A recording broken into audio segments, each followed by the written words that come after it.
అర్ధరాత్రి పూట అరెస్ట్ చేశారనేది ఆయన మొదటి ఇది. ఎమ్మెల్యే ఎక్కడ పారిపోతాడు, ఎమ్మెల్యేని పట్టుకొని ఆ రకంగా అరెస్ట్ చేస్తారా అని. సరే, మనం కావాలంటే గతంలో చాలా జరిగింది ఇట్లాంటిది. స్వయాన చంద్రబాబు నాయుడు గారి విషయంలోనే జరిగింది. నేను దాన్ని జోలికి పోవట్లే. యాక్చువల్గా వీడియో రెడీగానే ఉంది. నేనేమన్నా అంటే మిమ్మల్ని డైరెక్ట్గా అర్ధరాత్రి అరెస్ట్ చేయకూడదని ఏమన్నా రూల్ ఉందా? ఆల్రెడీ అక్కడ అరాచకంగా ఉంది వ్యవహారం, అక్కడ కంట్రోల్ చేయాలి సిచ్యుయేషన్ని. అందుకని చెప్పేసి అదుపులో తీసుకున్నారని శేఖర్ రెడ్డి గారు చెబుతున్నారు. మరి అర్ధరాత్రి పూట వెళ్ళి అరెస్ట్ చేశారని మొదటి ఆయన ఆరోపణ. రెండు, ఈ రకమైనటువంటి బీసీ కార్డులు పదే పదే ఆయన మాట్లాడటం. ఇది ఏదైతే ఉందో కారుమూరి సునీలు ఇవన్నీ కూడా ప్రస్తావిస్తూ ₹1 కోటి కూడా, 2 కోట్లు కూడా మిగలో లిక్కర్ ట్రాన్స్పోర్ట్ వ్యవహారంలో అదొక ఫేక్ కేసు అన్నట్టుగా మాట్లాడుతున్నారు. మరి అరెస్ట్ చేసిందేమో ఈడీ కదా అని చెప్పేసి అంటేనేమో వీళ్ళు దానికి సమాధానం లేదు.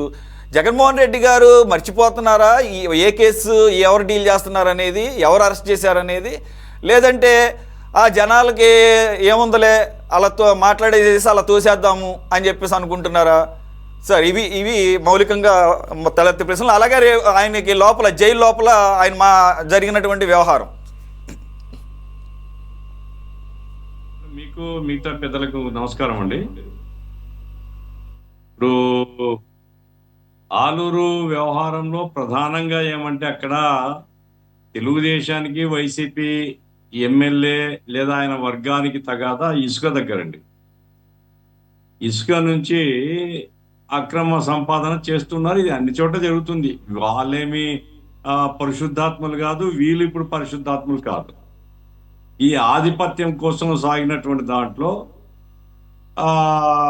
దౌర్జన్యం సహజం అండి. రాయలసీమలో ఎమ్మెల్యే పోతే ఎమ్మెల్యే ఒక్కడు పోదు, ఎమ్మెల్యేతో పాటుగా మంది మార్గంలో ఉంటారు. ఆ రకంగా అక్కడ ఎగ్జాక్ట్ గా ఏం జరిగింది అనేది, ఆమె చీర ఇప్పినారా లేదా ఎవరు చూస్తారండి? ఇవన్నీ దౌర్జన్యం జరిగింది, దాని మీద కేసులు పెట్టినారు. సహజంగా అధికారంలో కూటమి ప్రభుత్వం ఉంది కాబట్టి తెలుగుదేశం వాళ్లకు కాస్త ప్రాధాన్యత ఇస్తారు పోలీసులు. ఏమైనప్పటికీ ఆయన అరెస్ట్ అయ్యి ఇప్పుడు సబ్ జైల్లో ఉన్నాడు. ఇప్పుడు ఆయన జ్యుడిషియల్ రిమాండ్ లో ఉన్నాడండి. అక్కడేమి ఆయనకి యావజ్జీవ శిక్ష, కారాగార శిక్ష పడలేదు. ఆయన ఇంకా బయటికే రాడు అని యూఏపీఏ లాంటి చట్టమేం కాదు అది. SC/ST అట్రాసిటీస్ యాక్ట్ పెట్టినారు. ఒక వారం 10 రోజుల్లో బయటకు వస్తాడు. దాని మీదట ఇంత హంగామా, ఇంత ఆర్భాటంతో ఆయన్ను పరిశీలించి పరామర్శించి మరి ఏం చేస్తాం? ఇప్పుడు పరామర్శ ఏముందండి, ఏం చేస్తారు? ఇప్పుడు సీదిరి అప్పలరాజు ఆయన పరామర్శ ఎక్కడ పోయిందో అంతా మొత్తం అంతా హంగామా. ఆ తర్వాత అసలు బీసీ నాయకుని పరామర్శ చేయాలి. ఈ విరూపాక్ష కొత్తవాడు. విరూపాక్ష అంటే సీదిరి అప్పలరాజు మినిస్టర్గా పనిచేశారు ఆ కాలంలో. మరి ఆయన పరామర్శించలే. టైం అయిపోతుందని మాటి ధర్మాన ప్రసాదరావు ఫోన్ చేసినాడు, అయ్యా నేరుగా ఇక్కడ వచ్చేసి ముందు పరామర్శించి ఆ తర్వాత కావాల్సిన జనంలోకి పోదామని. కాదు జనంలో ఉండాలి అని అనుకొని సీదిరి ఏ పర్పస్ అయితే పర్మిషన్ తీసుకున్నారో సీదిరి అప్పలరాజును పరామర్శ చేయలే. పాయింట్ ఏమిటంటే ఇవన్నీ కూడా రాజకీయ యాత్రలుగా చేసుకుంటున్నారు. రాజకీయ యాత్రలుగా చేసుకోవడానికి జనాన్ని సమీకరిస్తున్నారు. ఇప్పుడు ఆ సోదరుడు మాట్లాడుతూ ఎవరికి రానంత మంది జనం ఉత్సాహంగా పరిగెత్తుకుంటూ వస్తున్నారు. సోదరు, నాకు తెలుసు ఎట్లా వచ్చినారు, ఏ నియోజకవర్గం నుంచి ఎంతమందిని తెచ్చినారు, ఎన్ని లక్షలు ఖర్చు పెట్టినారు, వివరాలు సహా నేను చెప్పగలుగుతాను. సరే, నాకు అవన్నీ అనవసరమైంది. ఏమైనా జనాన్ని మొబిలైజ్ చేసి తప్ప జనం రారు. ఏ పార్టీ కూడా వస్తే రావచ్చు, ఒక 1000 మంది 2000 మంది రావచ్చు తప్ప వాలంటరీగా వేలాది మంది కదిలి వచ్చే వాతావరణం అయితే ఎవరికి లేదు సార్, ఎవరికి లేదు. అయితే వాళ్ళకి స్ట్రాటజిస్టులు ఉన్నారు వైసీపీకి. వాళ్ళ స్ట్రాటజిస్టులు ఏంటంటే నువ్వు అడుగు పెడితే జనం విపరీతంగా మొబిలైజ్ చేయాలా కాబట్టి ఒక 5-6 నియోజకవర్గాలకు బాగా చెప్తారు. 5-6 నియోజకవర్గాలకు కేటాయింపులు ఇస్తారు. ఆ కేటాయింపుల్ని సచ్చినట్లుగా వీళ్ళు తీసుకొని రావాలా. ఆ రకంగా జగన్ రావడం అంటే లోకల్ వైసీపీ నాయకుడు లోపల గుండెలు కొట్టుకుంటుంటే ఎన్ని లక్షలు ఖర్చు పెట్టాలో అని. సరే, ఏమైనప్పటికీ ఇప్పుడు విరూపాక్షిని పరామర్శించడం తప్ప ఒప్ప నేనేం మాట్లాడను. ఎందుకంటే వాళ్ళ పార్టీ వాళ్ళ ఇష్టం పరామర్శించు. పరామర్శ అంటే ఏమిటి? మీరు పోయి ఒక 10 కార్లో పోండి కావాల్సింటే ఆడ దిగండి. 10 కార్ల లోపలికి అలో చేయరు. కొంతమందిని అలో చేస్తారు, 5 మందినో 6 మందినో అలో చేస్తారు. లోపలికి పోవచ్చు, మాట్లాడచ్చు, ధైర్యం చెప్పొచ్చు. మీకు కావాల్సింటే అడ్వకేట్ల సహకారం ఇస్తాము అని చెప్పొచ్చు. పరమార్శ అదే కదా. పరమార్శ పేరుతో రాజకీయ యాత్ర, పరమార్శ పేరుతో ఆ, జనసందోహం, పరమార్శ పేరుతో ట్రాఫిక్ అంతా ఆపడం. మీరు అనుకుంటున్నారు ఇది మాకు చాలా ఫెచ్చింగ్ అని. ఫెచ్చింగ్ లేదండి. నిన్న 4 గంటల పాటు 4-5 గంటల పాటు ట్రాఫిక్ ఆగిపోయింది. బస్సులు, ఆ కార్లు, వెనుక ఉండేటువంటి వాళ్ళందరూ మిమ్మల్ని గొప్పగా ఏమనుకోరండి. వాళ్ళ మనసులో ఏమేమి అనుకున్నారో నాకు సార్, కూడా తెలుసు. కానీ గఫూర్ ఎవరు ఆశీర్వాదాలు ఎవరు ప్రతి వాళ్ళు తీసుకుంటారు. గఫూర్ గారు, మీరు కర్నూలు కాబట్టి కర్నూలులో ఉన్నారా, నిన్న విజయవాడలో ఉన్నారా? నేను కర్నూలులో ఉన్నాను సార్. ఓకే కర్నూలులో ఉన్నాను. ఓకే, మీకైతే కాబట్టి అంటే రెండు హైవేస్ కర్నూలు మీదుగా వెళ్తాయట కదా, నేషనల్ హైవేస్ మొత్తం కూడా బ్లాక్ అయిపోయింది అని అంటున్నారు. మీకు ఆ రూట్లు తెలుసు కాబట్టి ఎక్కడైతే ఆయన ఫ్లైట్ దిగారో అక్కడి నుంచి ఈ జైలు 38 కిలోమీటర్లట. మరి ఇది కూడా 5 గంటల పాటు, అందులో పోలీసులు ర్యాలీ పర్మిషన్ అనేది ఇవ్వలేదట. మన దేవరపల్లి అనుకోండి, మన మిత్రుడే చెప్పాడు, ఆ రోజు వైసీపీ మిత్రుడే 2 కిలోమీటర్ల మేర ర్యాలీకి పర్మిషన్ ఇచ్చారట. కానీ ఇక్కడ ముందు రోజు పోలీస్ అధికారులు ప్రెస్ మీట్ పెట్టి మేము రేపు జరగబోయే దానికి ఎటువంటి పర్మిషను ఇవ్వటం లేదు, 8 వాహనాల కాన్వాయ్కి పర్మిషన్ ఇచ్చాము, 2 ర్యాలీకి మాత్రం అనుమతి లేదు, సెక్షన్ 30 కూడా అమల్లో ఉంటుందని చెప్పారు ఒకరోజు ముందే. మరి అయినా 5 గంటలు ఎలా పట్టింది సార్ అది, ఆ రూట్ గురించి? జిల్లా సూపరింటెండెంట్ ఆఫ్ పోలీసు ఆయన ప్రెస్ మీట్ పెట్టాండి, నేను చూశాను. ఆ తర్వాత టీవీ కూడా చూశాను నేను. ఆయన చాలా స్పష్టంగా చెప్పాడు, పరమార్శకు అనుమతి ఉంది. ఆ తర్వాత ఎయిర్పోర్ట్ నుంచి సబ్ జైలుకి పోతారు, సబ్ జైల్లో పరామర్శించి వెళ్ళిపోతారు అని. అంతవరకైతే ఎవరికి అభ్యంతరం లేదండి, అది ఒక రైట్. ఎందుకంటే మంచి చెడ్డ తర్వాత సంగతి. ఒక కేసులో వాళ్ళ నాయకులు లోపల ఉన్నప్పుడు పోయి పరామర్శించి ధైర్యం చెప్పి రావచ్చు, అది వేరే సంగతి. అట్లా కాకుండా ఆ పేరుతో జనాన్ని సఫరం చేయడం. ఇప్పుడు మా తిరుపతి కడప నుంచి వచ్చేటువంటి రహదారి నేషనల్ హైవే అండి. ఆ తర్వాత బెంగళూరు నుంచి వచ్చేటువంటిది నేషనల్ హైవే. ఈ 2 రోడ్లు కర్నూలు దగ్గర కలుస్తాయి. ఎయిర్పోర్ట్ దగ్గర నుంచి కొంత దూరం ఒక నియోజకవర్గం, ఆ టోల్ ప్లాజా ఉంది, అక్కడ నుంచి టిడ్కో హౌసింగ్ వరకు ఇంకో నియోజకవర్గం, టిడ్కో దగ్గర నుంచి కర్నూలు దాటేంత వరకు ఇంకో నియోజకవర్గం, ఆ తర్వాత కోడుమూరు నియోజకవర్గం, ఆ తర్వాత ఆలూరు ఎమ్మిగ నుంచి వచ్చినటువంటి వాళ్ళందరూ అక్కడ పంచనిగాల వరకు ఉండాలని. నా పాయింట్ ఏంటంటే, మీరు ఇంతమందిని మొబిలైజ్ చేయాలనుకుంటే మంచిదే, పొలిటికల్ యాక్టివిటీ చేసుకోండి, అభ్యంతరం లేదు. అందరినీ మొబిలైజ్ చేసి ఇప్పుడు ఆ సబ్ జైలు పక్కన ఖాళీ స్థలాలు, చాలా ఖాళీ స్థలాలు ఉన్నాయి, ఆడ పెద్ద పబ్లిక్ మీటింగ్ పెట్టుకోవచ్చు. పబ్లిక్ మీటింగ్లో మీ రాజకీయాలు చెప్పుకోవచ్చు, తిట్టాల్సినది తిట్టుకోవచ్చు మీరు. కానీ జనాన్ని సఫర్ చేయడం అనేది ఎక్కడ పోయినా కానీ, జగన్ అడుగు పెట్టినా అంటే 4-5 గంటలు ట్రాఫిక్ స్తంభించడం అంటే జగన్ మంచిదే, అది మంచిది కాదండి. వెనుకొండే జనం అందరూ మిమ్మల్ని ఎవరు ఆశీర్వదించరు, అందరు తిట్టుకుంటారు. అది దృష్టిలో పెట్టుకుంటే మంచిది.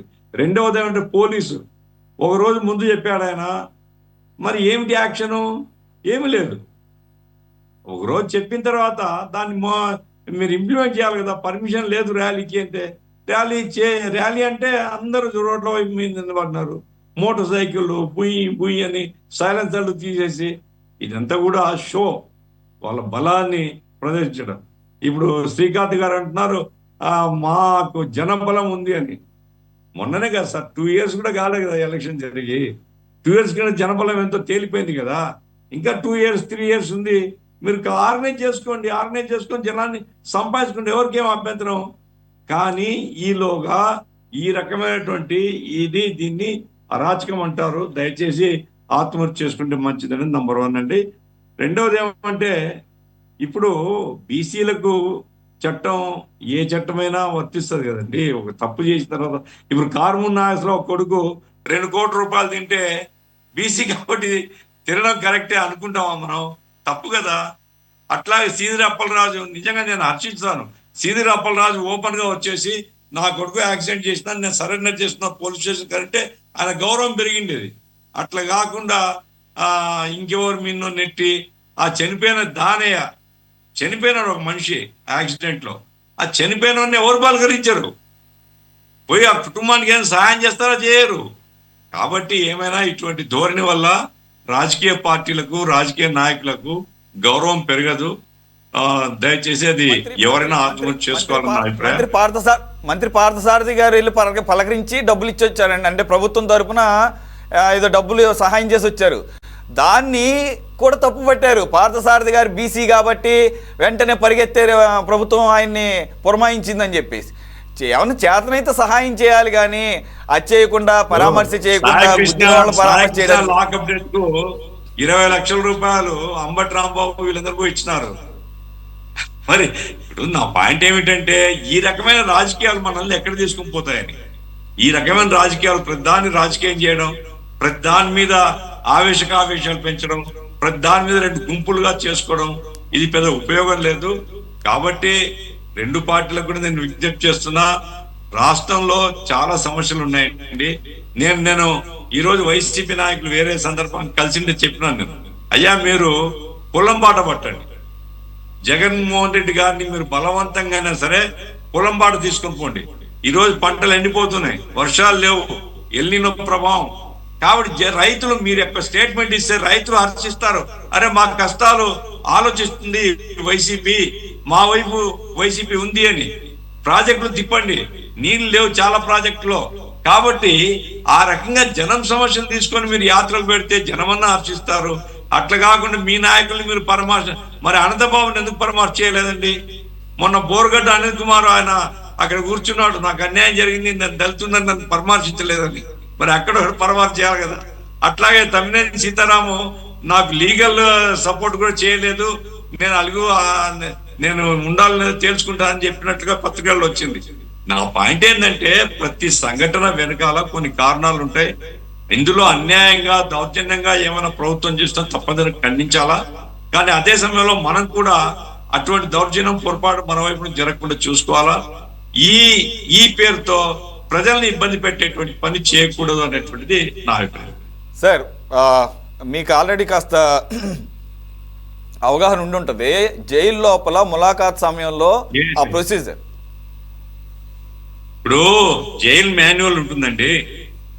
జైలు మాన్యువల్లో ఎవరిని పరామర్శించడానికి వచ్చినా ఏమిటి పద్ధతి అనేది ఉంటుంది.